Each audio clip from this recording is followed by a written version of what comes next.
Hello and welcome back to another update as I cover the latest developments throughout the front line in the Russo-Ukrainian war. We start out in the Bakhmut direction, where in the northern flanking direction of the Siversk front, the Russians have made some small progress here by the railways, which managed to capture yet another part of the forest next to the railways, advancing a small bit in a northern direction. This advance was detected by some Ukrainian soldiers who launched FPV drones on the Russian positions, and as such we see, based on this geolocated footage, that the Russians have managed to advance to this intersection between the railway and the forest patch here to the west of that. So with this we see that there's continuous advancements by the Russians here north of the railways towards Viemka, where we've seen that there's been small advances by the Russians in this northern direction. So we're seeing this continuous advance by the Russians here by the railways, as well as the foothold they managed to gain in Spirne, where there's been no update on the fighting here, as well as the fighting next to Vesele. The interesting part is that all throughout this front, there's been no genuine advancements towards Ukrainian positions other than these small advancements up to these villages, except for Spirne. It by itself is the only location, village, that the Russians have managed to gain a foothold in. All the other places, it is just advancements towards villages. It's sort of what looks like a preparation to attack all in the same time, because that is the only way I can rationalize that they are advancing in all of these separate directions, but not really assaulting any of these villages. And these developments made me think about how I could rationalize these movements, because so far in this conflict between Russia and Ukraine, there has been many developments, and a lot I could explain and a lot I couldn't explain, where I placed the main reason at the fact that I have very limited information on what is happening at the front line. So I try with the information available to rationalize what is happening, and this made me think based on a lot of thinking really, and a lot of trial and error towards what trend is ongoing and so on, which made me realize that at this point right now, the Russians aren't really launching any offensive operations. Although there are multiple local offensive operations, like the advancements we have seen here in the direction of Vesele in the northern flank, Russian forces now attacks in the direction of Ivanivske, back down to the Koryamivka direction, where they managed to recapture the railways, the Avdiivka direction, where we've seen a lot of fighting in the flanks, new advancements here in the Pervomaiska direction. I can go over all of the advancements the Russians have made so far in 2024 on the first 12 days, and to the subsequent Ukrainian counterattacks, which regained them a few positions. Can also go over all of the developments that has been throughout 2023, but all that I can really tell is that the Russians don't really launch any successful offensive operations at all. I realized that the only two cities the Russians have managed to capture in 2023 were Bakhmut and Soledar, which were captured by Wagner. We also saw that most of the villages the Russians captured through 2023 were the villages here throughout the Bakhmut front in the first half of 2023. The whole second half of 2023 was spent deflecting the Ukrainian offensive, which happened throughout the Zaporizhia front, in the Kherson direction by the Dnieper River, in the Bakhmut direction, and so on.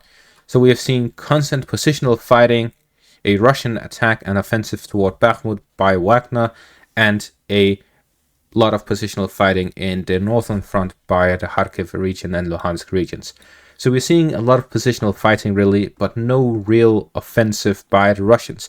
And when I say a real offensive, I mean something similar to at the start of the war, something similar to the Ukrainians launching the Kherson and Kharkiv directions, a force that was built up, highly mobile, armored vehicles and so on, launching an attack at a large scale to punch through defensive positions.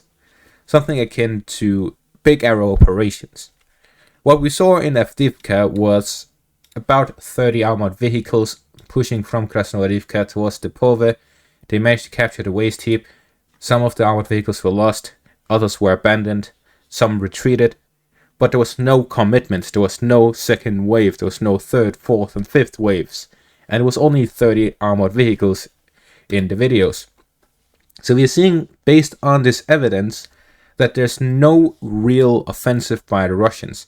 It is all limited positional fighting to improve their positions and to try and hit the Ukrainian supply lines in important areas such as Avdiivka.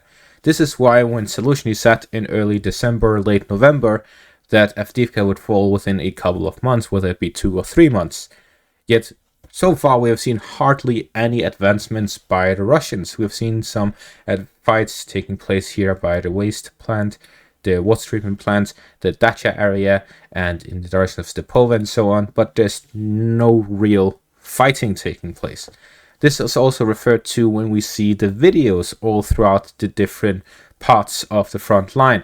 We see a lot of fighting where the fighting is mainly centered around armored vehicles driving into mines, infantry groups, just 3 or 4 soldiers moving through a forest line before getting hit by FPV drones. We're not seeing anything like previous wars where we see armored convoys. We don't see large groups of soldiers. If you look at archived World War II footage, we can find a field with hundreds of tanks storming a position in the Eastern Front between the Germans and the Soviets.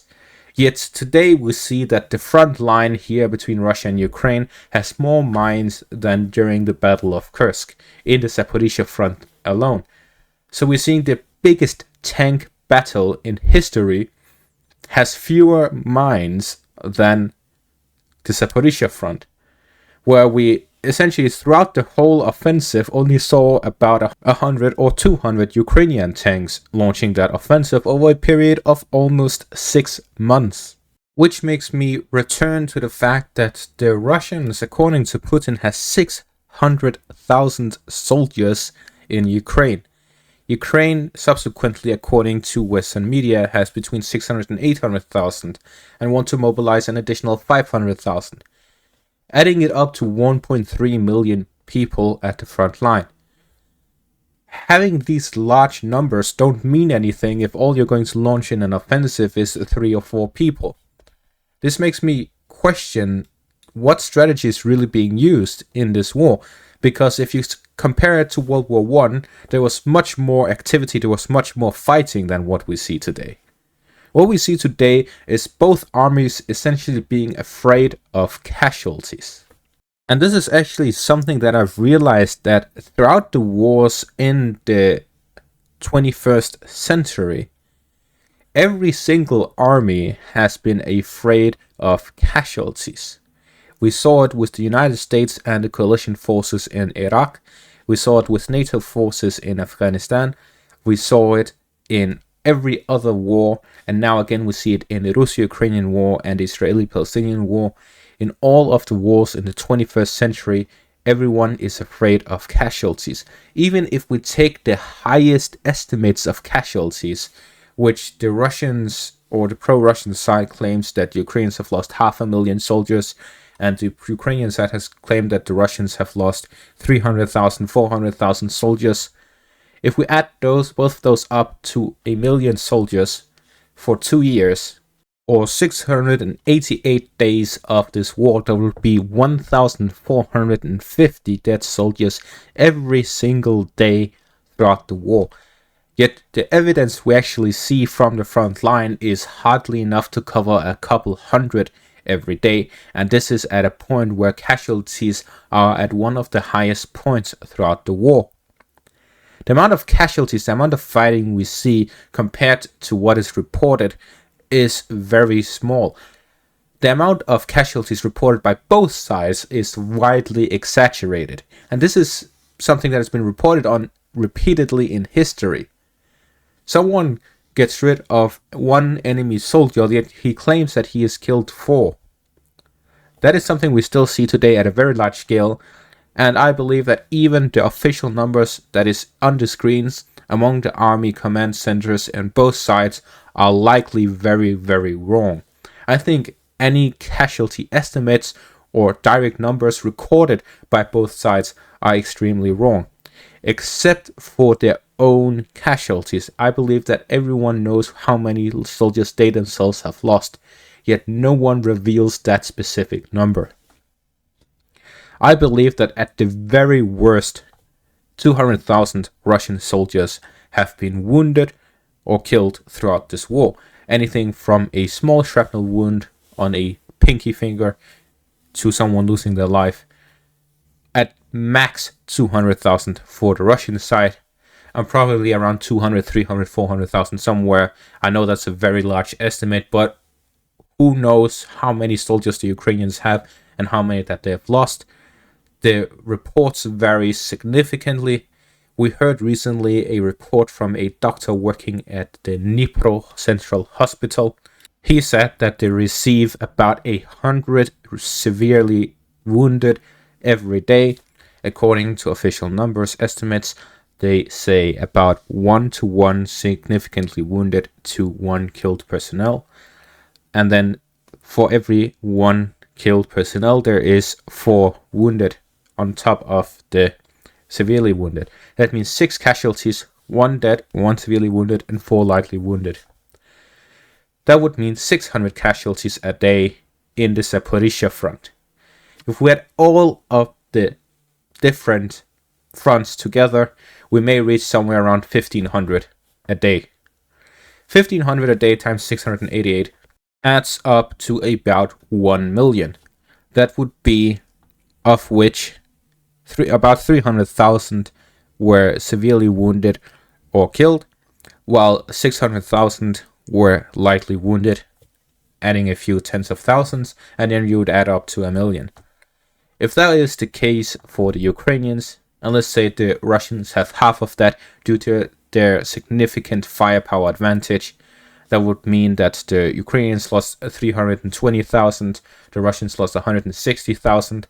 This is a very low number compared to other wars with similar or higher army sizes.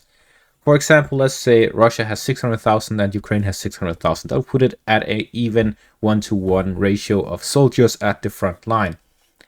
If we compare that to World War I army sizes, we see France had 4 million, Great Britain has 975,000, United States had 200,000 at the start of the war, where they throughout the war mobilized millions and millions of soldiers in each of these countries. But let's focus on the army sizes in 1914.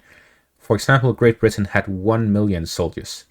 Of those, throughout a 4-year-long war from 1914 to 1918, the British lost 885,000 killed.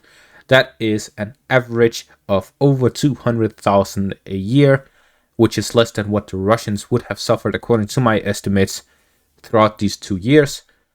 And the Ukrainians would still be lower than this every year.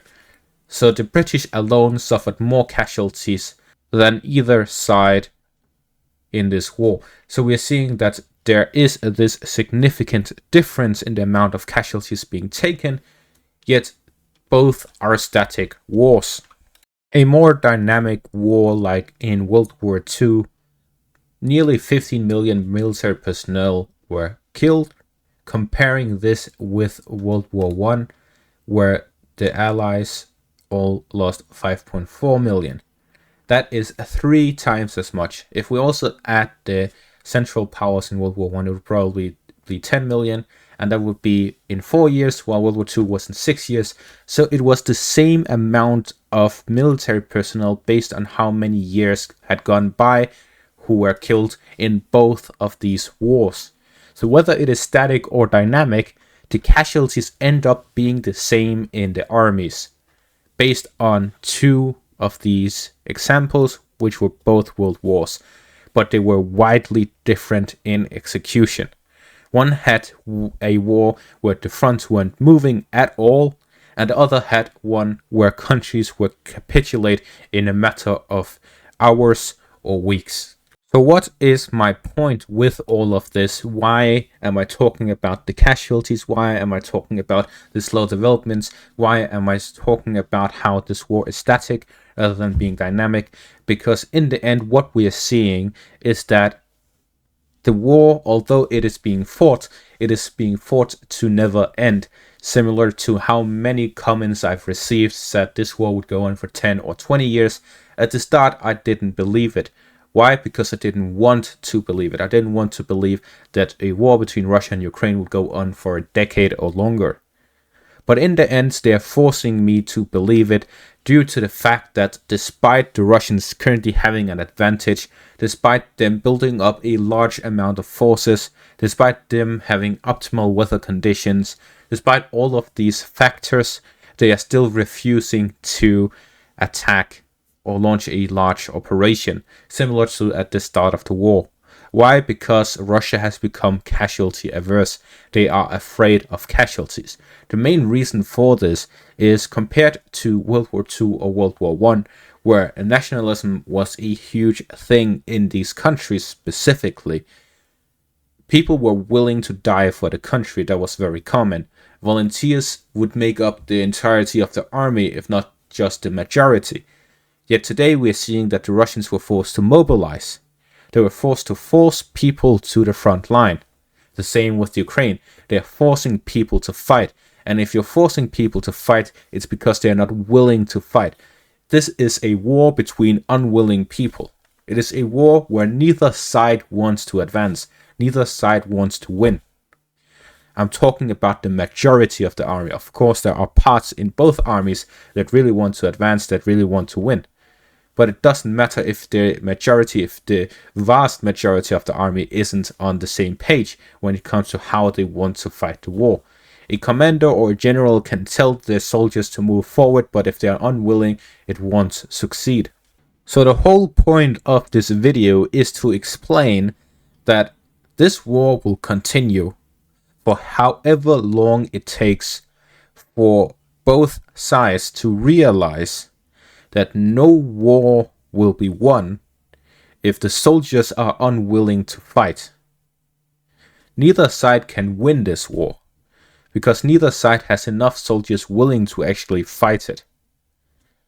And that is a conclusion I got on based on my interaction with soldiers from both sides, as well as my analysis of the front line throughout these 1.5 year long period, which I believed was going to be a quick trip, 1 month, half a year, and it's going to be over with the Russian winter offensive. I even advertised it by making multiple videos analyzing how a Russian winter offensive would look like. But in the end, there's no Russian offensive because the soldiers on the front line are not willing to launch this offensive.